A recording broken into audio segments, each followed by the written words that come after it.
It's not the kind of thing most of us expect to hear about Canada, but we have apparently become a preferred outlet for laundering dirty money, particularly through our high-flying urban real estate markets.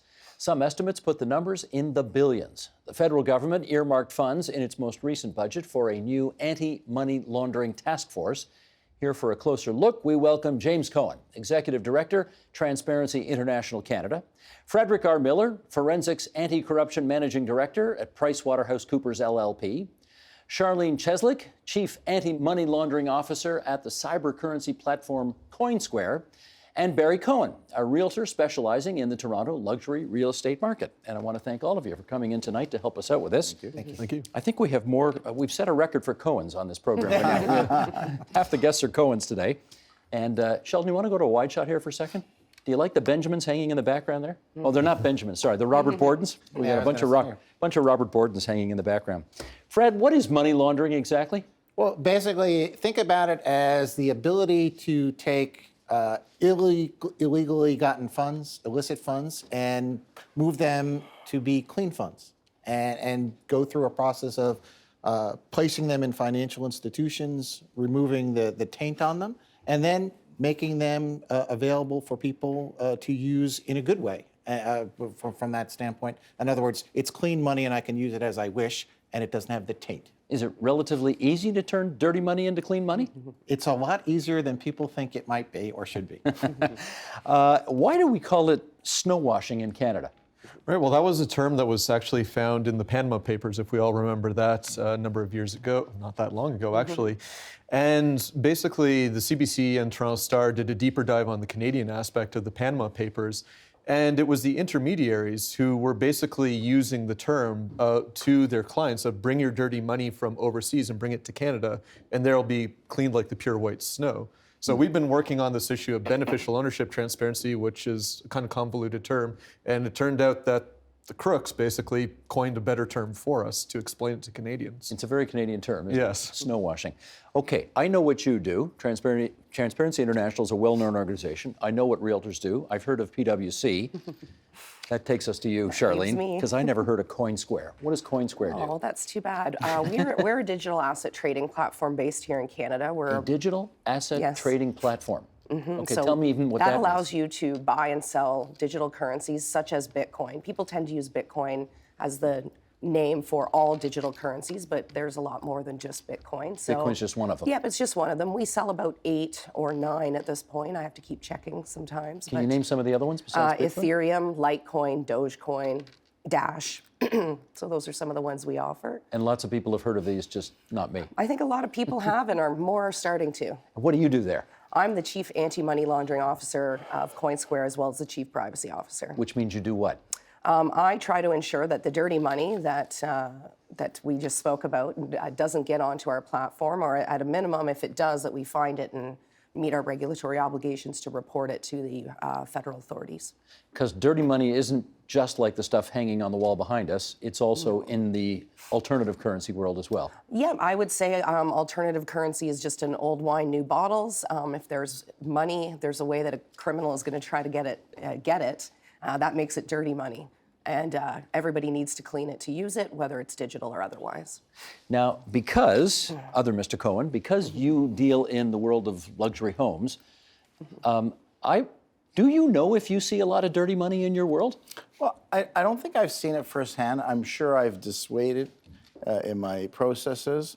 I've heard about it, but firsthand I haven't been involved in a dirty money. How do you know? Scene. Well, because nobody's come back or talked about it yet. But okay, let's talk about what you've heard. I mean, there was, in the real estate world, there was an awful story, I think 7 years back, where a Chinese agent ultimately came to his demise in a kidnapping, but the idea was his client, unknown to him, had brought money across from China, and we would call that dirty money, legal money, theft, and it was sprinkling it all through homes in the Bridle Path area and whatnot. Bridle Path, we should say, is one of the richest neighborhoods in Toronto. Canada. Canada, of course. That's right, yeah. So, and not just there, but he had bought a series of homes, and unfortunately, it caught up with him, and then the story came out. Barry, why is Toronto real estate in particular, and I guess Vancouver would be on that list as well, why is that considered such a rich target to, what's that word again? To snow wash Well, I dirty think, money? you know, it probably would be easier to do it in one transaction than 100 transactions just for the dollar value. Yeah. So you could money launder $2 or $3 or $10 million in one fell swoop by buying a home in the Bridle Path area. It might be harder in the Bridle Path area because you'd have to deal with me, but maybe through the city. I see. Well, presumably you have run into a situation where somebody wanted to drop a lot of coin on a house and red flags went up for you. Has that happened? Yeah, it has happened.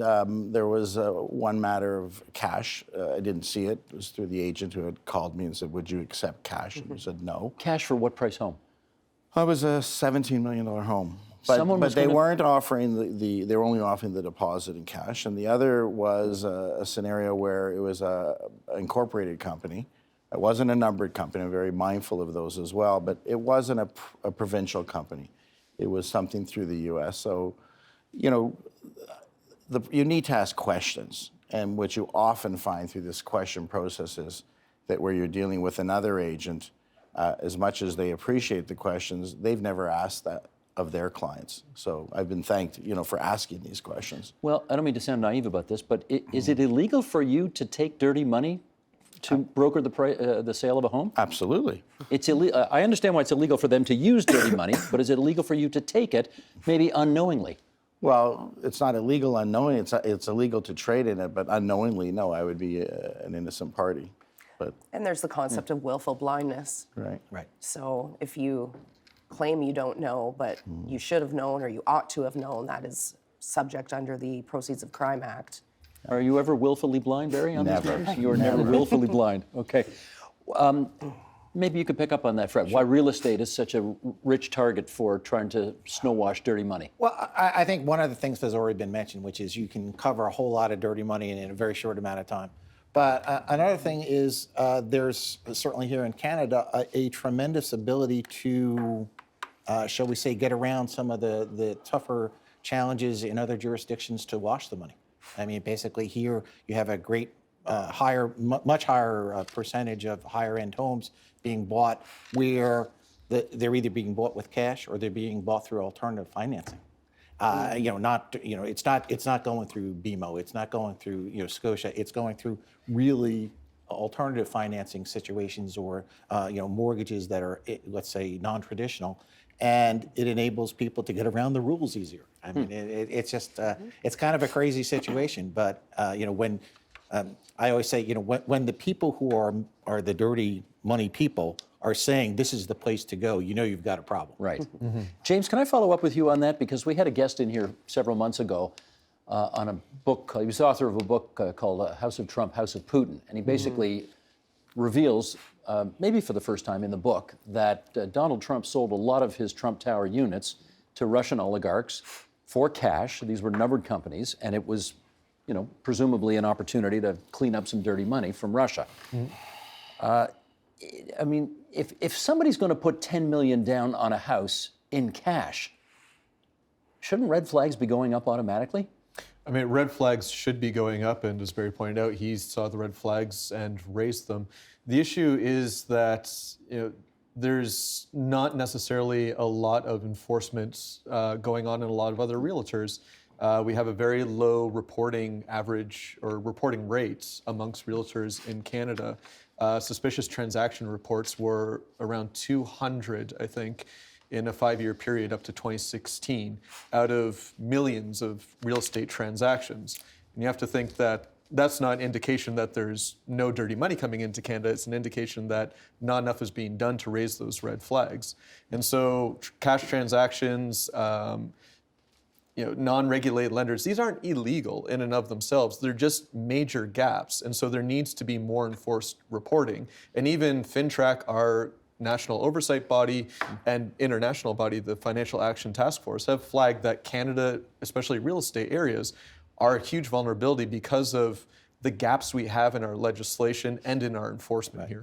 Yeah, that lack of enforcement is a really big deal because I think from the standpoint of the criminal, and again, I have to deal and investigate these criminals all the time, when they're talking about this, they're going to go to the path of least resistance, and they're going to go to a place where there's less enforcement rather than more enforcement. And that's Canada at the moment. Well, yes, and you're going to deal with a situation where it's like going, if a bank robber goes to a bank and it's got a lot of alarms and walls and fences and they can't get in, he's not going to go to that bank. He's going to go to the one that doesn't have those. And I think where it comes to real estate, luxury versus real estate, I would tend to think that, more of this illicit fund action happens in the low end instead of the high end, because I think the radar is up, in the high end, and I think, not to say there's a little more intelligence, but there's a lot more resources with our clientele when these transactions are upon us. So what price? Maybe $500,000 condos, that kind of thing? It could be anything. I mean, condos they're great in numbers. I mean, some of them are buying blocks of 10 and 20 at a time. So I would look at that, as well. I think the attention is there now, but I think there was quite a long period, and particularly we've seen it in Vancouver, and to be ignorant to think that it's not happening in Toronto. That I always say water goes to the lowest point in the floor, which is the equivalent of, the bank with the least amount of alarms. So where was the government not looking for the last 10 years? Well, they were spending all their time looking at other entities that are obliged under anti-money laundering rules, possibly not completing an appropriate risk assessment of where the true risks are in Canada and focusing resources in those markets. Things were left to fester and left undetected. James, let me do a follow-up with you, and to do so, we are happy to show, I'm going to hide my war injury there, Transparency International's report, Opacity it's called, Why Criminals Love Canadian Real Estate and How to Fix It.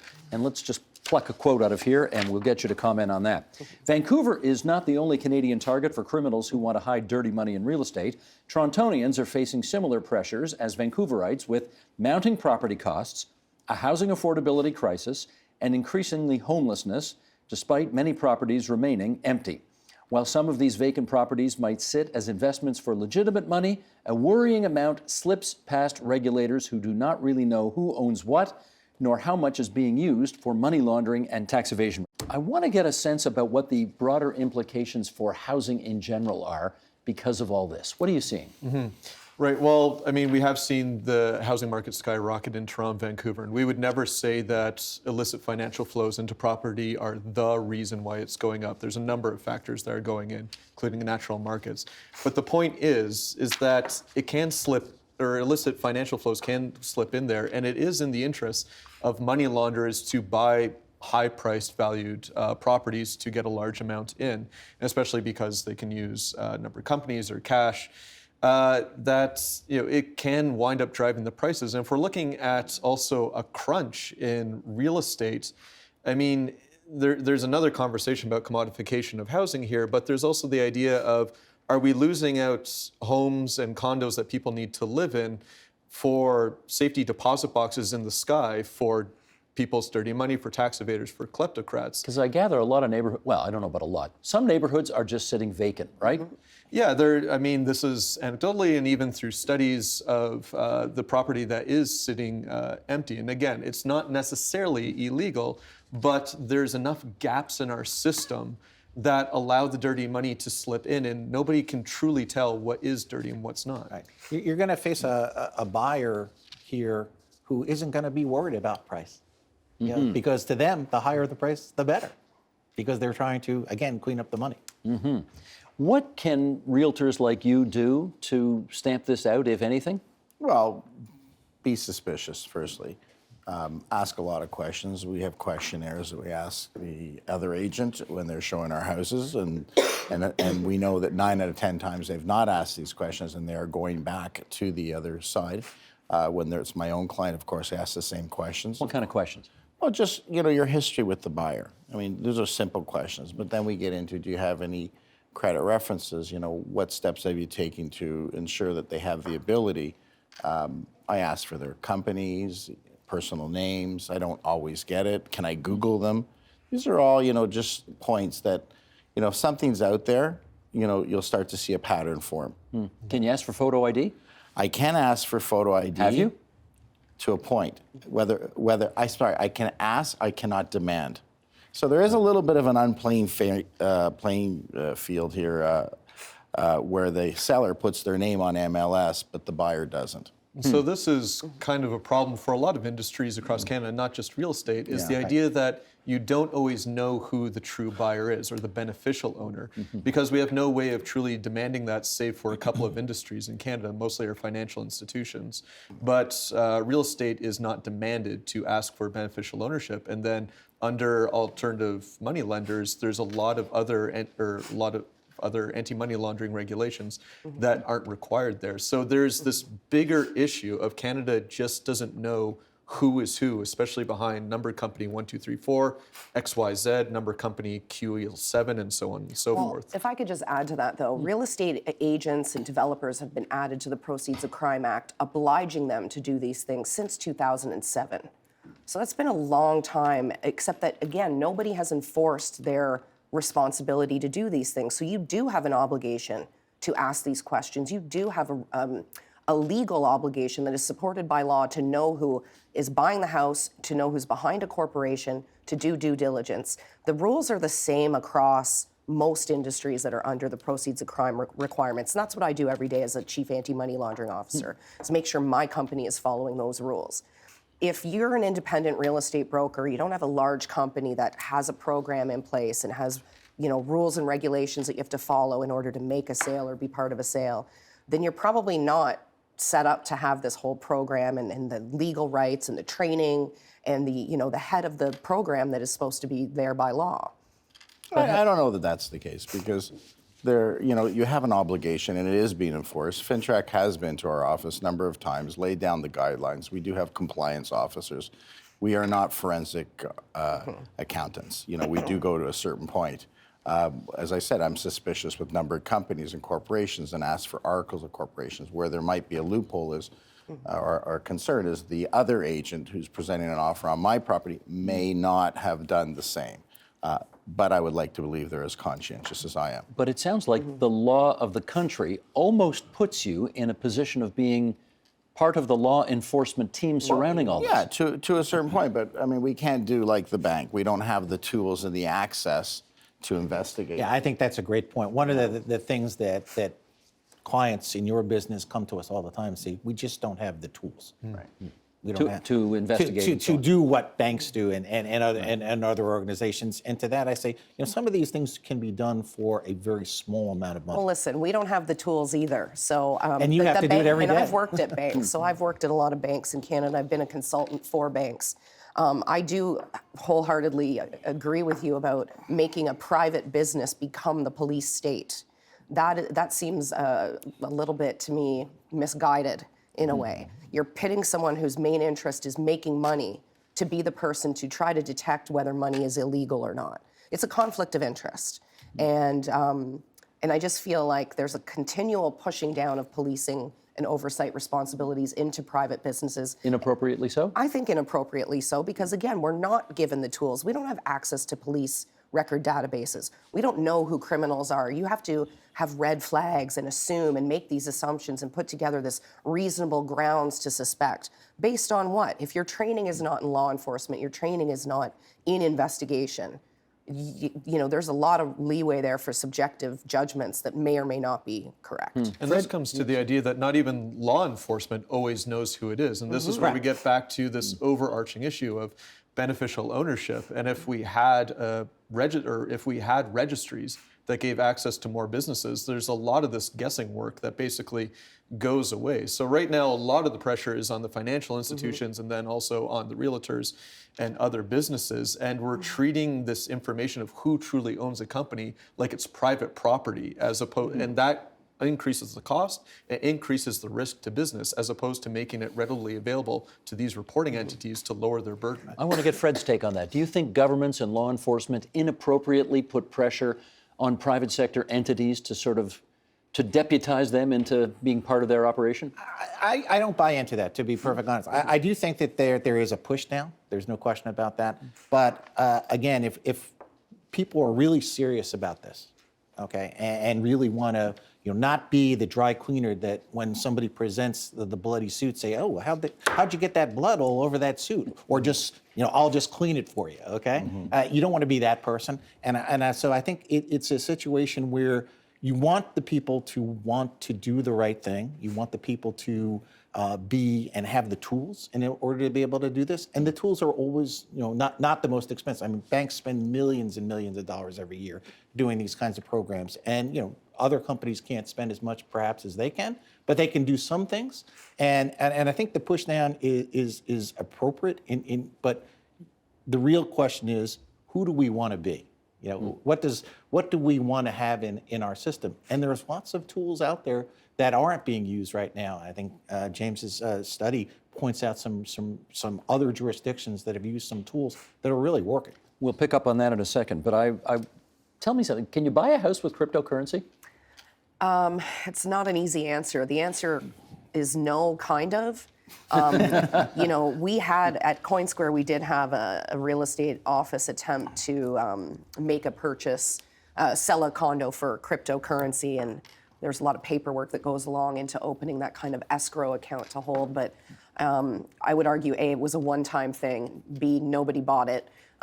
C, Bitcoin and other cryptocurrencies are too volatile to hold the value that a home actually holds. It wouldn't make any sense to give up cryptocurrency depending on what you bought it for, what the market is at. It's buying it with a volatile asset. You want to buy a house with money, fiat money, that holds its value and is consistent, so you know what you're getting, what you paid for. Barry, you ever had anybody come to you wanting to buy a house in cryptocurrency? No, but I've read about three transactions, I think, across North America. They have happened. It has happened, but I think you'd have to, correct me if I'm wrong, but I think you'd have to have, a buyer that has it and a seller that wants, and a seller that wants it. And if you came to then, Coinsquare, you'd have to go through our due diligence process of who you are, who's behind it, where you got the money from, and providing your identity. And then financing might be an issue too, right? Exactly. Yeah. Do you know of any situations where this has happened? I know that it has happened. I can't, discuss the details. Should we be wary if someone wants to buy a house with Bitcoin? I don't necessarily think wary. I think, the point was made here about due diligence. You have to do your due diligence. And so, Bitcoin in and of itself is not the problem. It's where is the value of the money that goes into it, okay? Where is the money coming that they use to buy the Bitcoin? Interesting, yeah. Now, part of the, I'm not alleging anything here, okay? I'm just asking, so don't get mad at me. But a lot of people have made a lot of money because in Toronto and Vancouver in particular, the real estate market is red hot. And it's not necessarily in the interests of those who are profiting hugely from the constantly rising house prices, to stick their noses too deeply in other people's business. Yeah. Correct. So, again, not alleging anything, but you could understand maybe why people look at the real estate business and say they are happy to turn a blind eye to some of this stuff because it's in their interest to do so. But I don't really think it is, and I heard Charlene make that comment too. You're getting paid to turn a blind eye. You in fact aren't, because if as Fred said, you don't want to be the guy that's investigated or the gal that's investigated. And you may feel that way. Just 1 second, and your client is not going to be your client the second time around if you haven't got your radar. And I think we're, as an industry, quite protective of our client. Pulling out information from the other broker I'm working with is difficult enough. But protecting my own client is my chief concern. So I don't think that the money, in my case, gets in the way of I would agree. In your case, I think it's well, great that you're speaking for yourself. I have to say the industry too. She likes you, Barry. But the industry has been under examination, and FINTRAC has done studies, and we've seen, it's been demonstrated that the industry has not been holding up their end of the bargain, has not been compliant, and FINTRAC hasn't been enforcing it in that industry. So every entity that's covered under these laws is supposed to have these programs in place, and the government's job is to monitor to make sure that they do. Okay, and Charlene? again, water goes to the lowest point in the floor. So In the interest of turnabout being fair play, yes, cryptocurrencies are not exactly thought to be, the most up and up. Yep. I've often heard them described as the go-to currency for crime. Is that a bad rap? It certainly is a bad rap, and I can't deny that that's the origination of a cryptocurrency. That was probably about 10 years ago. Bitcoin is about 10 years old, so there's plenty of origins of the creation of it for illicit purposes. I could argue the same for cash back in the day. There was a bank in Miami that created a window that was big enough to fit a suitcase in that the cartels were bringing in. So it is another form of money that certainly can be and has been exploited and used by criminals, but it is no different in the sense that if there's money, criminals will find a way to use and abuse it. Fred, do you agree with that? Yeah, I do. I think that, again, it's not so much the instrument or the value, shall we say, it's where does the money come from? And I have to say, I think one of the biggest challenges is the lack of enforcement, at least from my standpoint. If you had cases out there, we counsel with clients all the time to get prepared for things and be concerned about these regulations and do something about it. But that sometimes, faces a lot of pushback, from certain individuals because they say, well, show me the enforcement, show me the 10 cases. Whom do you hold responsible for the lack of enforcement? Well, I wouldn't hold anybody necessarily personally responsible for it, but I do think that if you compare enforcement here in Canada, and again, full disclosure, I'm an American who works in Canada. I'm not a Canadian, so I don't ever try to represent or speak, for Canadians. But I will say this: if you compare other jurisdictions and what they do and how they enforce in this area compared to Canada, I think you would see a vast difference, and quite frankly, we wouldn't be up to the standards that you'd see in other jurisdictions, be it the UK or the US. James, same question to you. Whom do you hold responsible for the apparent lack of interest in enforcing this stuff?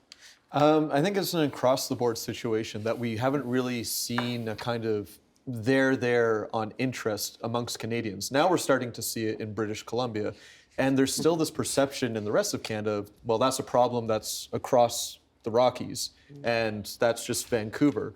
But it's not, and I mean, in our report, we do talk about Vancouver. We also talk about Montreal and West African elites putting their money into that real estate, and we do show case studies of Toronto here. And the bigger thing is as well, in the new federal budget, there's a lot of emphasis on British Columbia on new money for enforcement, which is great. They need help. But let's remember that the money goes to where the gaps are, and we don't want a balloon effect of squeeze on one side and have the money go on the other. Exactly. This is a pan-Canadian issue, and the money needs to be distributed because you can't address a global problem with a very regionalized solution. It has to be across the board solution. And some of that the balloon movement has already occurred. I mean, quite frankly, there's much more coming in my view, here and in Montreal than there is in Vancouver because of what BC has been doing. In your view, Fred, is there anything intrinsically wrong with a numbered company buying a house? Intrinsically wrong? Not if you knew who the real beneficial owners were. What if you didn't? If you don't, it's a red flag, and you have to, I personally wouldn't be comfortable with just knowing that a numbered company did this. And again, it may be perfectly legal at the moment, but the real question is, do you want to have a system that's set up that way? Barry, do you sell homes to numbered companies? I do sell homes in our company, but in the case of representing the seller, I, as part of process, I look at the registration of a corporation, and I ask the other agent if they've done the same, if they're bringing an offer to me. And I hope that they're not lying to me when they say they are. But the FINTRAC requires that you fill out the FINTRAC form and you list the directors and that you've actually looked at the registration. But there are many agents that will say, here's a numbered company, and I don't know what you're talking about. It's thankfully a small population. Exactly. But, I just want to talk about enforcement, is I think the government, could do more, Like what? Well, just if they want to talk about enforcement, then we have our own act, and we live in fear of it, and we are patrolled. And the government, as I said, has come into our office on a number of occasions and explained the FINTRAC process. But I think it starts with that. Well, let me put some numbers on the table here, because this was in Bill Morneau's budget earlier this year. To fight money laundering in Canada, the feds proposed to provide the RCMP, who I gather are the lead investigators on this, with up to, it's almost $70 million over 5 years, beginning in this fiscal year, 2019-2020, and $20 million per year ongoing. Okay, is that going to do anything? What do you think, Fred? I don't think it's enough. And if you compare that number to what the banks are spending and doing what they do, which is, some of them spend those numbers in a year. Not 5 years. Correct. And then James. you get to it that the money, we are putting money in, and it's great that the interest is there, but solving this issue is not just a one-piece legislation, money, or one. It's a number of things. So the money is great. We need to make sure it's staffed properly. So we did have specialized units a number of years ago, and then they were disbanded for generalists. As we start putting together new specialized units, they don't always retain the specialists. It takes years to train up somebody in something as sophisticated as money laundering. And presumably you want specialized units on this case. Exactly, because it's a very detailed, complex issue to be resolving. And on top of that, the law enforcement then also needs the regulatory tools. So even law enforcement, often behind closed doors, because the RCMP is a conservative organization, say without this beneficial ownership information, we even find it difficult to truly track down who has the money. So there's the regulatory side in there, and then the enforcement to make sure after somebody is caught that there is significant punishment to make everybody kind of stand up and pay attention. And those who aren't as honest take notice, because for all this to happen, there are intermediaries who do willfully turn a blind eye or don't even bother willfully turning a blind eye and actively seek out the money. Well, I think you raise a good point just about the different agencies, because there are a lot of players involved in this. And when you talk about things like numbered companies and beneficial owners, and James's report, the Transparency International reports highlight this greatly, is that one arm of the government, FinTrack, asks you to do this enforcement, know your client, gather info. But yet another arm of the government owns that capacity, the Industry Canada for registration of federal companies and provincially for provincial companies. But it's not legally required that they provide that beneficial ownership info when they register their company. There's no public availability of this data. The only way you can get it is by asking somebody and believing what they tell you.